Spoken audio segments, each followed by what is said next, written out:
So while Elon Musk's SpaceX is out here flexing over its lunar lander for Artemis 3, Jeff Bezos' Blue Origin just pulled up like, surprise, baby, we're going to the moon too. Yup. Bezos' team is almost ready to launch their own lunar lander on the brand new New Glenn rocket, aiming for a real moon mission by the end of this year. If they actually pull this off, it wouldn't just be another headline. It'd be a straight-up slap in the face for SpaceX. Imagine it. After years of being in Musk's shadow, Bezos finally gets the last laugh. But when Elon heard the news, oh, he didn't panic, he laughed. Like full-on please they wish energy. So why is Musk so chill while his biggest rival gears up to touch lunar soil first? And could Blue Origin really beat SpaceX at its own game? Buckle up, because this story's about to get real interesting. After years of getting dragged in the SpaceX vs. Blue Origin feud, it looks like Bezos finally played it smart. Right when NASA started side-eyeing SpaceX over delays with the human landing system. Boom! Blue Origin swooped in and said, "Hey, NASA, we got you." That's right. They used SpaceX's little hiccup to slide right into NASA's good graces and close that gap. Here's where the plot thickens. Back in February 2025, NASA decided to revive its old Viper project, a robotic rover built to hunt for water ice on the moon's south pole. The mission had been dead and buried since 2024, after costs ballooned from $200 million to a jaw-dropping $800 million. But when NASA brought it back, they made one thing crystal clear. They weren't paying full price this time. So they opened the floor, inviting private companies to pitch in and make it happen. At first, nobody delivered. The first call fizzled out. But then, in May 2025, NASA relaunched the bidding war. And that's when Blue Origin struck. Bezos' company slid in with a bold plan to land the Viper rover flawlessly on the moon's south pole and run a 100-day search for lunar ice. And guess what? On September 19th, Blue Origin came out as the only winner, bagging a $190 million NASA contract to make it happen by late 2027. A massive power move. And somewhere out there, you can bet Elon's either laughing or secretly sweating. NASA didn't even say how many companies entered the race, but reports say Blue Origin checked every box. In other words, Bezos didn't just throw money at the problem. He played chess while SpaceX was still playing checkers. Now, here's where things get really juicy. NASA didn't need another promise. They needed a ride to the moon that could actually deliver. And wouldn't you know it, Blue Origin had just the thing. The timing? Almost suspiciously perfect. Enter the New Glenn rocket, Blue Origin's shiny new beast that reached orbit on its very first flight. That's right, Bezos' team nailed it on attempt number 1. And sitting on top of that rocket is their ace in the hole, the Blue Moon Mk1 lander, a slick, futuristic lunar taxi built to carry NASA's Viper rover straight to the moon's surface like an Uber to outer space. And let's be real, even the most loyal SpaceX fans had to feel that sting. Because while Elon's HLS project is still crawling through delays and under-development updates, Blue Origin's Mk1 is done, dusted, and ready to fly. Bezos didn't just talk about going to the moon. He built the ship. On September 20th, Blue Origin couldn't help but flex a little. They hopped on X, you know, Elon's own playground, and posted, "To the moon with NASA." Talk about a power move. That post came right after bagging that $190 million NASA contract. You could practically feel the energy shift. And that deal? It's not just about one mission. It includes design funding and an optional landing mission by 2027, depending on how their test flight in 2025 goes. That makes this Blue Origin's second big CLPS mission. Following their first one, a solo ride using another uncrewed Blue Moon Mk1 lander that's set to lift off in late 2025.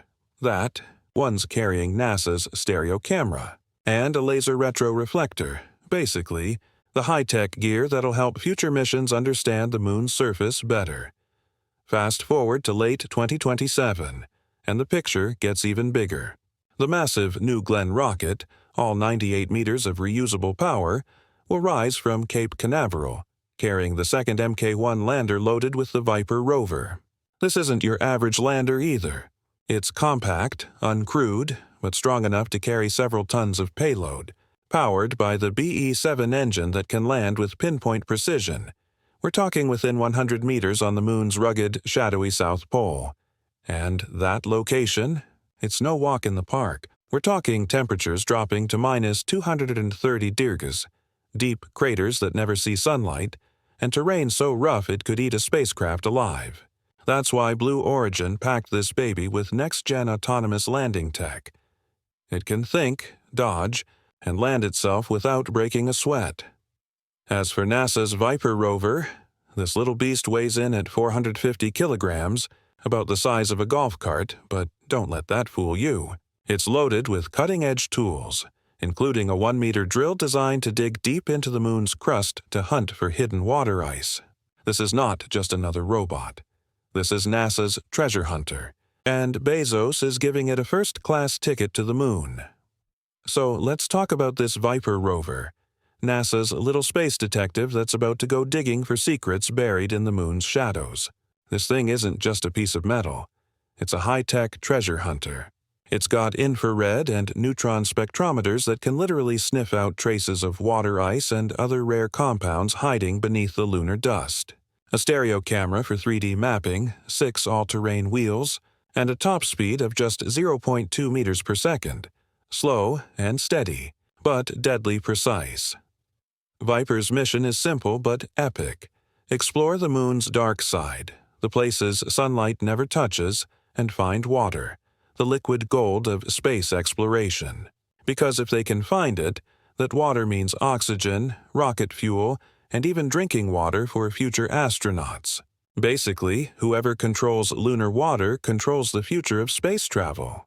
And Bezos knows that. Once the Blue Moon Mk1 lander touches down, it'll gently deploy Viper using a robotic arm. Picture a cosmic claw machine, except this one's worth billions. Then, for 100 days straight, the rover will roll through about 10 kilometers of rough, freezing terrain, gathering data, snapping photos, and beaming it all back to Earth.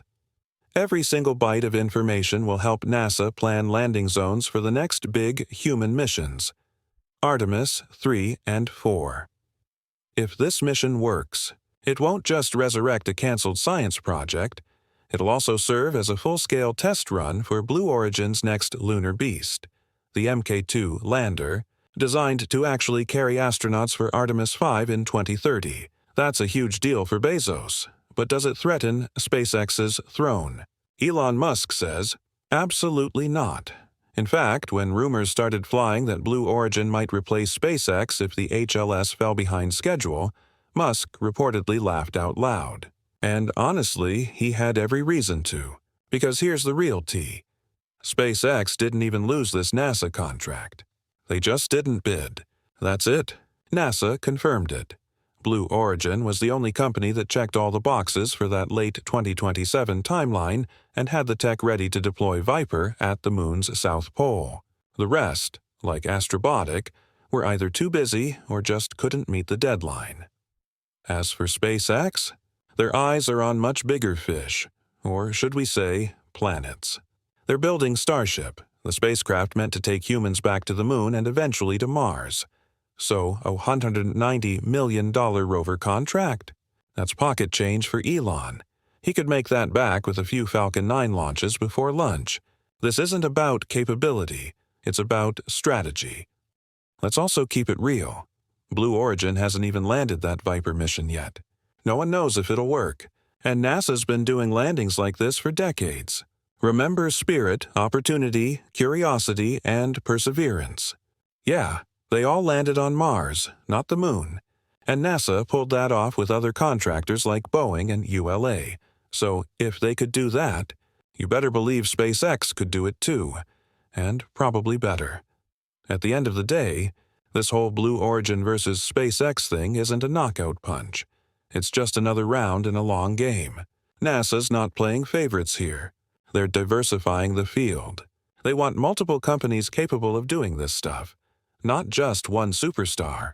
The CLPS program is about building an ecosystem, where Blue Origin, Intuitive Machines, and SpaceX each bring their own flavor to the table. So, yeah, Blue Origin's Viper win is a headline moment, but it's not a dethroning. SpaceX's legacy runs deep. 5 in 50 successful Falcon 9 reuses, 99% reliability, astronauts flown to the ISS, Starlink active in 115 countries. Oh, and let's not forget that $4 billion Artemis III contract NASA handed them, the one to build Starship HLS and return humans to the Moon. That's real dominance. Starship is a monster, capable of carrying 12 astronauts and over 100 tons of cargo. Compare that to Blue Moon Mk1, which doesn't even carry people, and the Mk2, which can only haul 4 astronauts and a couple tons of gear. Blue Origin's playing catch-up. SpaceX is rewriting history. Because the new space race, it's not just about who lands first. It's about who stays. It's about building bases, making fuel, creating a future off Earth. So sure, Bezos scored a win with Viper. But Musk, he's not chasing a contract. He's chasing Mars. Sure, the Viper rover is a huge step. It's going to hand NASA precious data about frozen water hiding in the moon's shadows. But let's keep it real. Driving a robot across lunar dirt is not the same thing as building the foundation of a permanent moon base. Viper can't carry humans, it can't haul heavy machinery, and it's definitely not bringing the materials to build habitats or mining stations. It's a smart scout, not a builder. That's where SpaceX steps in. And this is where the game changes. Elon Musk's Starship HLS isn't just another rocket. It's a 15-story skyscraper built for space. This monster isn't designed for a one-way trip. It's meant to land on the moon, drop off people and gear, and then come back, over and over again. Think of it as the first lunar Uber XL. Massive, reusable, and capable of turning space travel into a routine commute. Musk's vision is wild, but it's also clear. He's not dreaming about one small landing. He's talking about dozens, even hundreds, of Starship flights, each one carrying cargo, habitats, and crews until the ship itself becomes part of the base. Picture this: Starship standing tall on the lunar surface, repurposed as living quarters, storage, even the first moon skyscraper. That's not sci-fi. That's the blueprint for the next era of humanity in space. This isn't just about flexing rockets or breaking records. It's about building a system, one that slashes costs, supports long-term missions, and lays down the foundation for everything that comes next. Compared to that, Blue Origin's Viper mission, while impressive, is like building a fancy tent next to a future city. Valuable, yes, but nowhere near the scale or sustainability that SpaceX is gunning for. So, what do you think? Is Blue Origin finally catching up? Or is Elon Musk still playing on a completely different level? Drop your thoughts below, because this space rivalry is just getting started. But here's the twist most people don't see coming. Blue Origin isn't stopping at the moon. Oh no, Bezos wants Mars too. NASA just launched an $80 million initiative under its SimpleX program. That's Small Innovative Missions for Planetary Exploration. The goal? Get big science out of small, cost-efficient missions on shorter timelines. And of course, Blue Origin's fingerprints are already on it. Just days ago, on September 22nd, Rocket Lab delivered 2 spacecraft. The Escape and Plasma Acceleration and Dynamics Explorers, nicknamed Blue and Gold, to NASA's Kennedy Space Center. Their next stop? A ride aboard Blue Origin's New Glenn rocket, headed straight for Mars. Before launch, the probes will undergo testing and integration with that towering 98-meter New Glenn, the same rocket that could soon change how we think about deep space travel. Liftoff is expected later this fall, and once they reach Mars, those twin explorers will slip into orbit and start studying how solar winds slowly strip away the planet's atmosphere.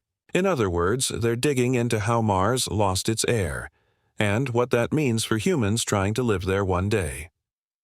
So, yeah, while Elon Musk is out here chasing a city on Mars, Jeff Bezos is quietly sending his own scouts to the Red Planet. The rivalry's heating up fast, and one thing's for sure. The new space race isn't about who gets there first anymore. It's about who stays.